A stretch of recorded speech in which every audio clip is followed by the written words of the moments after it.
Hi hello ನಮಸ್ಕಾರ friends, ರೇಖಾ ಮನೆ ಅಡುಗೆ ಚಾನಲ್ಗೆ ಸ್ವಾಗತ. ಇವತ್ತು ನಾನು ದಿಢೀರ್ ದೋಸೆ ಹೇಗೆ ಮಾಡೋದಂತ ಈ ವಿಡಿಯೋದಲ್ಲಿ ತೋರಿಸಿದ್ದೀನಿ.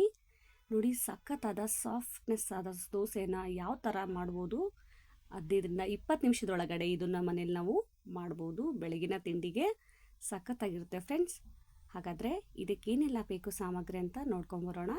ಅದಕ್ಕಿಂತ ಮುಂಚೆ ಈ ವಿಡಿಯೋನ ಯಾರೆಲ್ಲ ನೋಡ್ತಾ ಇದ್ದೀರಾ, ಪ್ಲೀಸ್ ಒಂದು ಈ ವಿಡಿಯೋಗೆ ಲೈಕ್ ಕೊಡಿ, ಹಾಗೆ ಕಾಮೆಂಟ್ ಮಾಡಿ, ಶೇರ್ ಮಾಡಿ ಫ್ರೆಂಡ್ಸ್.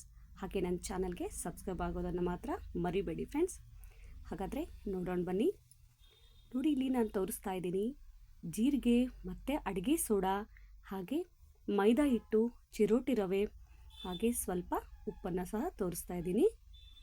ಇದಕ್ಕೆ ನೀರಿದೆ ನೋಡಿ, ಸ್ವಲ್ಪ ನೀರು ಇಟ್ಕೊಂಡಿದ್ದೀನಿ ನಾನು.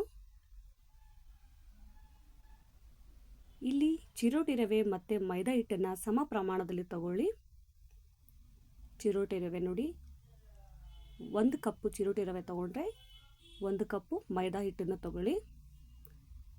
ಸೊ ಈ ಸಾಮಗ್ರಿಗಳನ್ನು ಹಾಕಿ ನೀರೆಷ್ಟು ಸಾಧ್ಯ ಆಗುತ್ತೋ ಅಷ್ಟು ಹಾಕಿ ಅದನ್ನು ಚೆನ್ನಾಗಿ ಕಲಿಸ್ಬೇಕು. ಒಂದು ದೋಸೆ ಹಿಟ್ಟಿನ ಹದಕ್ಕೆ ಬರಬೇಕು. ನಾವು ಮಾಮೂಲಿಯಾಗಿ ದೋಸೆ ಹಿಟ್ಟನ್ನು ಯಾವ ಥರ ರುಬ್ತೀವಲ್ವ ಆ ಥರ ಇಲ್ಲಿ ಕಲಸಿ ಇಟ್ಕೋಬೇಕು ಫ್ರೆಂಡ್ಸ್. ನೋಡಿ, ಈ ಥರ ಇರಬೇಕು. ತೆಳುವಾದ ದೋಸೆ ಹಿಟ್ಟಿನ ಹದಕ್ಕೆ ಬರಬೇಕು ನಮ್ಮ ದೋಸೆ ಹಿಟ್ಟು.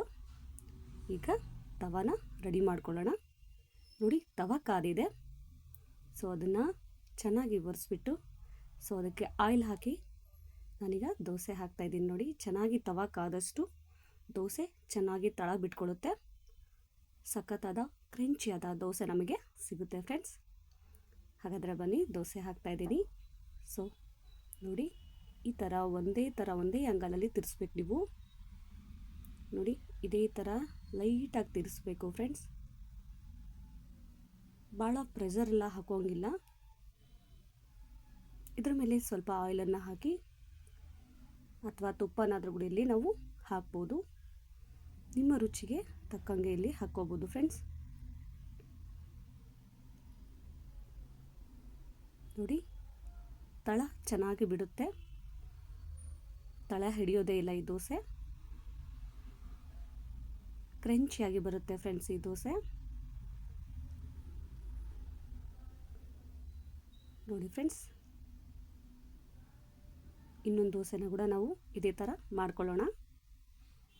ನೋಡಿ, ತವ ಮೇಲೆ ಸ್ವಲ್ಪ ಬಟ್ಟೆಯಿಂದ ಒರೆಸ್ಕೊಳ್ಳೋಣ. ನೀರಲ್ಲಿ ಅದ್ಬಿಟ್ಟು ಬಟ್ಟೆಯಿಂದ ಒರೆಸ್ಕೊಳ್ಳೋಣ ಫ್ರೆಂಡ್ಸ್. ಮತ್ತು ಇನ್ನೊಂದು ದೋಸೆನ ನಾನು ಹಾಕ್ತಾಯಿದ್ದೀನಿ. ನೋಡಿ, ಒಂದೇ ಆ್ಯಂಗಲಲ್ಲಿ ತಿರ್ಸಿ ಚೆನ್ನಾಗಿ ಬರುತ್ತೆ ದೋಸೆ. ಎಲ್ಲಾದರೂ ಸ್ವಲ್ಪ ಗ್ಯಾಪ್ ಅನಿಸಿದ್ರೆ ಅಲ್ಲಿ ಸ್ವಲ್ಪ ಹಿಟ್ಟನ್ನು ಸಹ ಹಾಕಿ ನಾವು ಆ ಗ್ಯಾಪನ್ನು ಕ್ಲೋಸ್ ಮಾಡ್ಬೋದು. ನೋಡಿ ಫ್ರೆಂಡ್ಸ್, ಹಂಚಿನ ಮೇಲೆ ಕೂಡ್ತಾ ಇಲ್ಲ ದೋಸೆ, ತಳ ಬಿಟ್ಕೋತಾ ಇದೆ. ಅದೇ ಹಂಚಿಗೆ ಕಚ್ಕೊಳ್ಳೋದು ಆ ಥರ ಏನೂ ಆಗಲ್ಲ ತವಾಗೆ.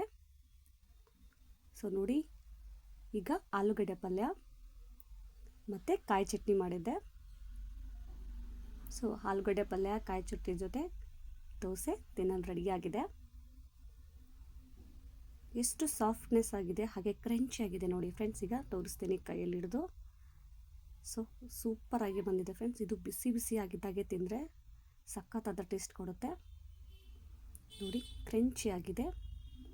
ಯಾರೆಲ್ಲ ಮನೆಯಲ್ಲಿ ಮಾಡ್ತಾ ಇರ್ತೀರಲ್ವ, ದಿನ ಒಂದೇ ಥರ ತಿಂಡಿನೆಲ್ಲ ಮಾಡಿಬಿಟ್ಟು ನಮಗೆ ಬೇಜಾರಾಗಿರುತ್ತಲ್ವ. ಸೊ ಈ ಥರ ಒಮ್ಮೆ ಟ್ರೈ ಮಾಡಿ, ಚೆನ್ನಾಗಿರುತ್ತೆ friends. Thank you friends, thank you.